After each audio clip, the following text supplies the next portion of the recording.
वो सब आपको देना, वो दूसरे को किसी को नहीं देना। इसलिए ये मनुष्य शरीर अनमोल है, ये बार बार नहीं मिलता। आपकी बार परमात्मा को प्राप्त करने के लिए इस जीवात्मा को इस जड़ से, इस शरीर से निकालने के लिए आपको ये दिया गया। और उसने कह दिया है कि मैंने तुमको साफ सुथरा मकान दिया है, जैसा हमने दिया वैसे हमको दे देना। फिर जब वो खड़ा हो जाएगा और तुमने गंदगी भरी तो फिर तुमको मार मार करके इतना मारेगा कि तुम्हारी नस नस को तोड़ देगा और इतनी पीड़ा होगी कि जन्मत मरण दूसरे तो कोई, जन्मने मरने में अत्यंत पीड़ा होती है। और उसको निकाल के बाहर करेगा और कहेगा चलो हिसाब कराएं। हिसाब करेगा तो तुम्हारा बताएगा, देखो इतनी चोरी की, इतने जानवर मारे तुमने, इतना धोखा दिया, इतने बेईमानी की, तुमने कोई भी पुण्य नहीं किया अपने जीवन में, और चलो इनको ले जाओ उस नरक में डालो, वहाँ जा करके उस योनि में बंद करो इसको। तो बताओ आप क्या करोगे? बोलो आप करोगे क्या? उससे बच जाओगे? इसलिए जिन जिन देवताओं की आप पूजा करते हो उनसे ये प्रार्थना करो कि हमको ये सद्बुद्धि दो कि हम, मतलब ये है कि कोई धोखा किसी को बेईमानी न करे, धोखा न दे और अच्छे काम करे। सद्बुद्धि रहेगी तो अच्छा काम करो, आप मेहनत का काम करो, बच्चों की सेवा, आएगा का सत्कार, और फिर उसके बाद भजन करो कि भजन करने की हमको सद्बुद्धि दीजिए कि कोई महात्मा मिल जाए या आप ही मुझको रास्ता बता दीजिए तो मैं भजन करने लगूं। तो महात्मा कोई ना कोई मिल जाएंगे, वो रास्ता बता देंगे मनुष्य मंदिर में। तुम फिर भजन सच्चा करना अपनी जीवात्मा से परमात्मा का, तब देखो दिमाग ज्ञान चक्षु खोल जाएगा। और यही से बैठ करके रोज स्वर्ग जाओ, रोज रोज वैकुंठ जाओ और वहाँ ब्रह्मा से मिलो और विष्णु से मिलो और शिव से मिलो। लेकिन आप बाहर से इन चर आँखों से आपको क्या पता है, इधर से गए उधर धोखा देने लगे, उधर किसी का खेत लूटने लगे, किसी को मारपीट करने लगे, तो फिर देवता की पूजा क्या हुई? ये मनुष्य शरीर फिर नहीं मिलेगा आपको, अमोलक दे दिया गया। इसलिए इसको बचाओ। अभी तक जो कुछ भी किया है गुनाह, अब उनको तो छोड़ दो, अच्छे काम करो, अच्छे काम करो, जीवात्मा को जन्म मरण से बचाओ, 84 से नरकों से, नहीं तो ये जाने वाली है। और मनुष्य शरीर ये खाली होने वाला, ये तो किराए का मकान है। हे बच्चे बच्चियों, ये किराए का मकान है, वो ये नहीं देखा गया 2 बरस का है, 4 बरस का है, 10 का है, वो 20 साल का है, 50 का, 100 की पूंजी आपको दी जाती है। जिसकी पूंजी खत्म हुई और फिर खड़ा हो जाएगा, निकलो उसी वक्त निकाल के। तुमको खेत में रहोगे, खेत में, बाहर रिश्तेदारी में आ रहे रास्ते में, वहीं पर उसी जगह पर सो रहे हो, उसी जगह खा रहे हो, पूंजी खत्म हो गई, उस जगह निकाल बाहर करें। बताओ फिर आप क्या ले आए थे? अच्छा क्या ले जाओगे बताओ? ये किराए का मकान हमारा भी है, हमको भी ये खाली कर दो, क्या हम ले जाएंगे? हमारा ये भी नहीं जाएगा, इसके साथ कुछ और जाएगा, एक सुई की नोक नहीं जाएगी। जब ये नहीं जाएगा, वो सामान तो वो पड़ा, ये पड़ा, इसको उठा करके उधर जंगल में फूंक देंगे, उधर ले जा करके, और न ये सामान मिलेगा और न ये उससे मिलेगा, न ये उसको देख सकता है न सामान इसको देख सकता है। ये भी जड़ है और सामान भी जड़ है। तो फिर चेतन में आप बेचारे, चेतन को आपने क्या किया? गड्ढे में डाल दिया। इस चेतन की पूजा तब होगी जब चेतन को जगा लो, जीवात्मा को जगाओ और दरवाजे पर दोनों आंखों के मध्य में जाग जाए, उसकी गंदगी दूर हो जाए, तब परमात्मा की पूजा करें, तब मिले। सुलभ है, सीधा है, आसान, सब कर सकते हैं, स्त्री बच्चे पुरुष, खेत में खलिहान में, घर में, सुबह और शाम। तुम 1 घंटा समय नहीं निकाल सकते हो 24 घंटे में परमात्मा को प्राप्त करने के लिए, और बस इसी में समय सो करके और खा पी करके बिता रहे। ये धिक्कार है ऐसे जीवन को। तो देवी देवताओं से जिनको आप मानते चले आओ, उसे प्रार्थना करो कि हमको सद्बुद्धि दीजिए कि हम भौतिक चीज़ें समझ सकें, और फिर अपनी जीवात्मा को जगाने के लिए कोई ऐसा रास्ता हमको दिखा दीजिए, सुझाव हमको दे दीजिए, तो हम वहाँ पहुँच जाए, वहाँ रास्ता पा करके रास्ते से निकल जाए। तब ये जीवात्मा की गति यानी होगी छुटकारा, तब इसको छुटकारा होगा, तब मुक्ति और मोक्ष मिलेगी। नहीं तो परमात्मा क्या कुछ भी नहीं प्राप्त कर सकते हो, न देवी देवताओं के पास पहुँच सकते हो, न स्वर्ग वैकुंठ में, न मरसुरी पा सकते हो। तो ये भटकती रहेगी जीवात्मा। जैसे पशु पक्षियों में वो भी तो जीवात्मा यही है, इसी मनुष्य शरीर से उसमें बंद की गई। ये कुत्ता हो गए, बिल्ली हो गए, गधा हो गए, चूहा हो गए, ये इसी में से गए। अब उसमें भोगने के बाद फिर इसमें आएंगे तो फिर वही काम करो, फिर उसी में जाओ। तो बस यही लगा रहेगा, आना और जाना, रो चिल्लाओ और कोई तुम्हारी सुनवाई नहीं। अरे कोई सुनता है? आदमी को जंगल में मार रहा, तुम सुन रहे हो उसकी तकलीफ को? पशु बीमार है, उनको आप मार रहे हो डंडे से, और चलो चलो, उसको बुखार चढ़ा, सिर में दर्द है, उसको भूख लगी है, प्यास लगी, वो बेचारा, तुम उससे पूछ रहे हो कि तुमको प्यास लगी है, वो बता देगा। अरे मनुष्य शरीर अमूलक है, ऐसा शरीर फिर मिलेगा नहीं। और कोई ऐसे काम, कोई कर्म नहीं कर रहे हो जिससे मनुष्य शरीर पा जाओ। जो भी कर्म करते हो मनुष्य शरीर से नीचे जाने के, चारों खानों में जाने के और नरकों में जाने के काम कर रहे हो, तब आपको उस समय पर कोई बचाएगा नहीं। न रिश्तेदार, न भाई, न बहन, न पति, न पत्नी, न बच्चे, न बच्चों को माँ बाप, कोई न धन न दौलत, कौन इसको बचाएगा? आकर सभी अलग अलग पड़े, सब अलग हो जाते। इसलिए आप लोग थोड़ा सा कुछ समझ लो कि मैं किस लिए आया हूँ। यहाँ आपके बाईपास पर मथुरा में सत्संग होता है, तो आप जरा सा वहाँ थोड़ा समय दे करके समझ लो। अगर अच्छी चीज़ मिल जाए तो ले लो, और नहीं अपने घर चले जाओ। अमूलक चीज़ मिले तो ले जाओ, और नहीं तो अपने घर में रहो। जहाँ भी मिल जाओ वहाँ चले जाओ, तुमको सुलभ है। मैं आपको ये सलाह दूंगा कि जहाँ भी उस परमात्मा को प्राप्त करने वाले महात्मा इस मनुष्य रूपी मंदिर में मिल जाए, वही चले जाइए। तो ये खड़ेर हो गया है, ये मंदिर, ये मनुष्य मंदिर खड़ेर है, इसमें सब बुरी बुरी चीज़ें भरी है, और उनके द्वारा ये निकल जाएगा तो साफ सुथरा, बड़ा सुंदर, बड़ा अच्छा लगेगा उस समय पर। और जीव आत्मा जाग जाएगी तो जगमग जगमग जगमग बजा, अंधेरे का नाम नहीं रहेगा, बाहर भी उजाला, अंदर भी उजाला।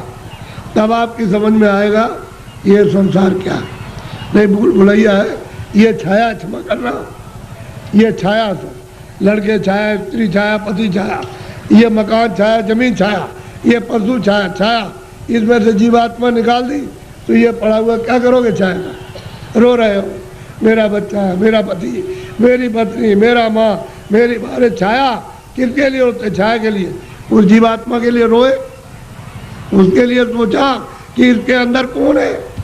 अरे भाई मन नहीं, बुद्धि नहीं है, चित्त नहीं, शरीर नहीं, हाथ नहीं, पैर नहीं, आँख नहीं। अरे वो जीवात्मा क्या चीज़ है जो इसमें से निकाल के अलग कर दी? शरीर तो ये पड़ा है, आँख भी है, कान भी, बोलता नहीं, सुनता नहीं, देखता नहीं, हाथ नहीं हिलाता, और तुम मतलब ये कि इसमें माया की छाया में पड़े हो, मेरी मेरी आय, मेरी आय। ऐसे चले जाओगे आया करते, और कुछ मिलने जुलने वाला नहीं है। इसलिए महात्माओं का सत्संग जरूर सुनो। वो ये नहीं कहते पूजा करो आप तीर्थ, लेकिन उनसे प्रार्थना करो हमको सद्बुद्धि दो, सद विचार दो हमको, और हमको अच्छे कर्म का रास्ता मिले। हम चोरी चमारी इसको बंद कर दे, हम झूठ बोलना, धोखा देना, बेईमानी करना, हमारा काम, हमारा क्रोध, हमारा लोभ, हमारा मोह छूटे। और हमको कोई मिला दीजिए किसी से जो मनुष्य शरीर में आकर रास्ता बता नहीं, आप बता दीजिए। देवता से कहो आप ही बता दो कि ये रास्ता जाने का है भगवान के पास। अगर नहीं बता सकते हो तो फिर किसी महात्मा से मिला दो।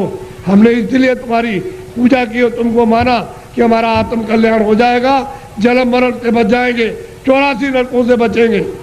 अगर देवता नहीं तो खोज करो महात्मा। मैं किसी को कुछ कहता नहीं, समझ लो अच्छी तरह से सत्य बात।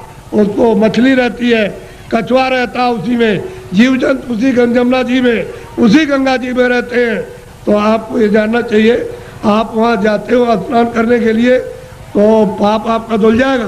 पाप तो यहाँ जमा है, यहाँ तो पानी नहीं जाता, यहाँ अग्नि नहीं जाती है। तो ये बताओ कि तुम जब यहाँ, वो कैसे धुलेगा? वो गंगा पानी समुद्र का या तालाब का या कुएं का वो धो नहीं सकता, तो यहाँ जमा है इस जगह पर। अब ऐसा गंगा स्नान, वो गंगा, उसमें स्नान करने वाले महात्मा मिल जाए और आपको दिव्य गंगा में, दिव्य जल में स्नान करा दे तो जीवात्मा तब ये निर्मल हो जाए, पवित्र हो जाए, स्वच्छ हो जाए, तो ये जाग जाए, आँख खुल जाए। अब इसमें नहाते हो, चोरी क्यों करते हो? इसलिए करते हो कि जमुना में हम नहा लेंगे तो हमारी फिर चोरी माफ़ हो जाएगी। चोरी वोरी माफ़ नहीं होती, वो तो यहाँ जमा, यहाँ पानी नहीं जा सकता। ये तो शरीर के नाके पर, जीवात्मा शरीर में नहीं है, जीवात्मा शरीर के बाहर, ये यहाँ नहीं है, नाक में नहीं और मुंह में नहीं है, हाथ और पैरों में नहीं, ये दोनों आंखों के ऊपर बैठी हुई है। बस ऊपर में गंदगी उस पर डाल दी, इसलिए रुकी पड़ी हुई है। गंदगी को हटा लो, बाहर निकल जाए, छोड़ दे मकान को, जीते जी छोड़ दे। इसलिए आप लोग थोड़ा सा अपना कभी कभी समय, जब ये सुना करो कि यहाँ बहुत भीड़ लग रही है और बहुत लोग आ रहे हैं, तो जरा से चले आए और सुन लिया और देखो आकर के कि मैं कैसी पूजा आपको देवताओं की, और फिर उन देवताओं को देखो कैसे आप देखते हो उनको अपनी आंखों से, तब तुम्हारी समझ में आएगा। ऐसे क्या समझ में आ जाएगा? अंधेरे में रहोगे तो अंधेरे में जन्म हुआ, अंधेरे में पालन पोषण हो रहा, अभी फड़फड़ा के अंधेरे में मर जाओगे। अभी देखते देखते अब तो बूढ़े हो गए, तो अब क्या दिन का साथ है इस शरीर का? अरे किसी दिन भी तुम रात रात में सोते हुए चल पड़ोगे, आप ले जाएगा आपको। अब कहाँ ले जाएगा उसका आपको पता ही नहीं है। इसलिए किसी का साथ करो, किसी जानकार का साथ कर लो। बहुत साथ कर लोगे तो रास्ता बता देगा कि चलो इस रास्ते से चलो, वो बस चल दो रास्ते से, तो आपको मंजिल पर पहुंचना अपने घर में ही। तो घर आपका नहीं, ये तो परदेश है। अगर आपका देश होता तो बच्चे रहते, हमारा शरीर रहता, हमारा मकान रहता, हमारी जमीन, कोई पुराना नहीं होता, सब नए रहते। लेकिन आपका मकान है ही नहीं, उसने दे दिया किराए पर, थोड़े दिन के लिए, बस समय पूरा हुआ निकाल करके बाहर कर दिया, बस खत्म हो गया। यह आपका कोई सामान परदेश है, तभी तो दूसरे के देश में निकाले जाओगे। अपने देश में पहुँच चलो, वहाँ आराम से रहना, कोई जलमता मरता नहीं है, न वहाँ कोई हिंदू न कोई मुसलमान, न दफ्तर है न खेती है न दुकान, न कोई बीमारी, न हाल न बच्चे, वहाँ आनंद ही आनंद है। अपने घर में अपने देश में चलो। ये तो परदेश है। परदेश में आकर के कितने युग और कितने जल बीत गए ठोकर खाते, अभी तक किनारे पर नहीं आए और मनुष्य शरीर पाया और फिर उधर ही लौटे जा रहे हो, नीचे चले जा रहे हो 84 में नरकों में। अरे भाई मनुष्य शरीर में आए, ऊपर चलो अपने घर की तरफ। बड़ा सीधा साधा, तो लड़ो झगड़ो मत, प्रेम से रहो। गांव गांव की लड़ाइयाँ बंद करो, उससे आपको कुछ नहीं मिला। जब गांव में लड़ाई हुई तो घर घर में बैर होने लगा, अब घर घर में लड़ाई होने लगी और घर घर की लड़ाई अब अपने मन से लड़ रहे हो। और सारा जीवन आपने अशांतमय अपना कर दिया, न सोने में शांति, न कहीं जाने में, न कहीं बैठने में, न किसी से बोलने में, और न किसी देवता के पास में। ऐसा तुमने मकान में ऐसा कुचड़ा बढ़ा, बिल्कुल अशांति की ज्वाला जलने लगी। तो लड़ाई झगड़ा बंद करो, मारपीट बंद कर दो आपस में। घर में प्रेम से रहो, सब लोग भाई बहन बच्चे बच्चे सब प्रेम से, अगल बगल में प्रेम से रहो। फिर गांव में सबसे प्रेम हो जाए, एक दूसरे के काम आओ, एक दूसरे की सेवा करो और एक दूसरे का मान मर्यादा, ये सब कुछ रखो। तभी अगर मनुष्य का तुम क्षणिक सुख लेना चाहते हो, शांति और आनंद का, तो आपको मिलेगा। लेकिन ये क्षणिक है। जब तक जीवात्मा मनुष्य मंदिर में जगाओगे नहीं और दिव्य नेत्र नहीं खोलोगे, तब तक तुमको आत्म और परमात्म शांति नहीं मिल सकती। ये कुछ नहीं, ये तो इंद्रियों की क्षण, यानी ठंडक आ रही है, उससे मन इंद्रियों के दरवाजों पर बैठ करके वो क्षणिक रस लेता है कि और मिल जाएगा, और मिल जाएगा, धन में और मिलेगा, बच्चे में और मिल जाएगा, इसमें और मिलेगा, उसमें मिल जाएगा, उस काम में व्यापार में मिल जाएगा। मिलता तब कुछ नहीं, सिवाय तकलीफ के और कुछ आनंद नहीं मिलता। और आपने सब प्रयास किस लिए किया? सुख मिले, हमको शांति मिले, हमको आनंद मिले, और उसमें से इतना सब कुछ करने के बाद न शांति मिली, न सुख मिला, न आनंद मिला, न ज्ञान मिला, और आग जलने लगी। ऐसा जीवन आपका बड़ा ही कलुषित और बहुत ही मतलब खतरनाक, अपनी आत्मा को गड्ढे के गिराने में हो गया है और दरवाजे बैठ गए जाने वाली। इसलिए बचो, अभी बच सकते हो मनुष्य शरीर में, और बाद में फिर बचने का रास्ता नहीं। इसलिए इसको सोचो कि मैं कहाँ से आया हूँ, मैं किस लिए मनुष्य शरीर में आया, फिर मैं अगर जाऊँगा तो कहाँ जाऊँगा। ये तीनों प्रश्न तुम किसी से करने लगो, और जो इसका जानकार होगा कि तुम वहाँ से आए हो, इसलिए आए हो, और तुम कहाँ जा रहे हो, ये तीनों चीज़ें आपकी बता देगा। तब आपकी समस्या का, बुद्धि का असल में सच्चा विवेक तब आएगा, और तब समझोगे आप। और बताएगा देखो ये कुछ नहीं है, ये कुछ नहीं है, तुम कहाँ से है, बताएगा वहाँ सब कुछ है, यहाँ से वहाँ चलो वहाँ सब धन है, सब सुख है, सब आनंद है, सब शक्ति है, सब ज्ञान है और सब सुंदरता है, अमृत वहाँ भरा हुआ, सागर भरा, सब बताएगा आपको। लेकिन जब नहीं मिलेगा कोई तो जीवन चला जाएगा बेकार, व्यर्थ खो दिया आपने ये जवानी और सुमन शरीर। जवानी भी गई, बचपन तो कुछ कर नहीं सकता है, बालावस्था तो कुछ नहीं करती, किशोर भी नहीं, जवानी में आए और बुढ़ापा भी कुछ नहीं कर सकता, तो जवानी में मस्ती में बेकार में उलझन में आपने ख़त्म कर दी। अब ये आगे चलने के देने तो फिर तुम्हारे बच्चे ही जवाब देने लगे, अरे उधर बैठ जा, तुमने जवानी में बहुत कुछ किया, तो आपको हो जाएगी तकलीफ कि तो मेरा बच्चा और मुझसे इस तरह से कह रहा। अब वो जवानी का उस पर जोम चढ़ा है, तुम पर बुढ़ापा आके अलग कर देगा, चुपचाप बैठे रहो। घर में जो बहुएँ आएगी, तुमको रोटी समय से दी और नहीं दी तो शाम को देगी, कभी शाम को नहीं तो सुबह देगी। अब तुम उड़ोगे उसमें कि हमने इतना पालन पोषण किया और ये बच्चे हमारी बात और बहुएँ नहीं मानती है। एक दुख ये, एक दुख बचपन में कि रोते बिताए आप में, और फिर भी दवा कुछ और मर्ज कुछ है, पीड़ा कुछ हो रही है, वो दवा पेट की, और पेट में दर्द है तो सिर की दवा, और बच्चा रो रहा हाय हाय करता। एक तो आपने वो बिता दिया और एक आपने जवानी, ये आपने उलझन में, और बुढ़ापा आ गया तो रो करके चले जाओ तो कोई काम नहीं आया, न जवानी काम आई न बाल में, न आप बुढ़ापे में काम आए। तो जीवात्मा का काम तो आपने कुछ नहीं किया, ये इंद्रियों का काम किया, और इंद्रियां क्या है, अब जीर्ण हो गई, पुरानी हो गई। आँख नहीं काम करती है और कान नहीं काम करते हैं, मुँह नहीं काम करता। अब रो रहे हो, चिल्ला रहे हो, तुम ऐसा मत करो, प्रेम के साथ सब लोग रहो और ये समझो हम किस लिए आए। ये यहाँ काम के लिए नहीं, तुम्हारा काम प्रभु को पाने का, कि हम अपनी जिंदगी में उस रास्ते में चल के प्रभु को पाएं। असली काम तो तुम्हारा ये था, और उसको छोड़ करके आप इस झगड़े में फंस गए, चलो इसको इकट्ठा किया जाए और इससे सब मिल जाएगा। क्या मिला आपको? जिनके पास वो रो रहे, जिनके पास करोड़ों, जिनके पास अरबों, वो रो रहे, चिल्ला रहे और कहते हैं कि हमको दवा हमको दे दी। अरे भाई, उससे तुमको सुख मिलता, आनंद मिलता तो क्यों नहीं ले लिया? अरे वहाँ कुछ नहीं है। अब आप उधर जा रहे हो तो आपको क्या मिलेगा? ना आपको ना उनको, किसी को कुछ नहीं। दिन में काम करते हैं, शाम को बच्चों की सेवा अपना फर्ज अदा करते, और उसके बाद बैठ करके थोड़ा भजन करते मनुष्य मंदिर में, तो ये जीवात्मा सच्चे धन को प्राप्त करती। सच्चा जन मिलेगा नहीं, इसका कल्याण होगा, जीवन ऐसे ही चला जाएगा।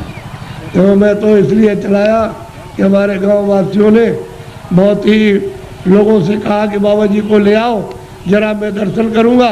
तो मैंने भी कहा चलो मैं भी दर्शन करूंगा, मेरी भी तो इच्छा दर्शन करने की है। अगर आपकी इच्छा हुई है दर्शन करने की, तो मेरी भी आपके दर्शन करने की इच्छा हुई।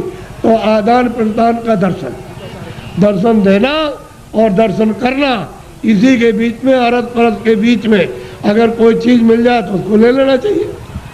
कि भाई किसी के पास अमोलक चीज़ है और मिलती है जो सोने चांदी से बहुमूल्य है, वो अगर उससे मिल जाए तो आपको ले लेना चाहिए। इसी को कहते हैं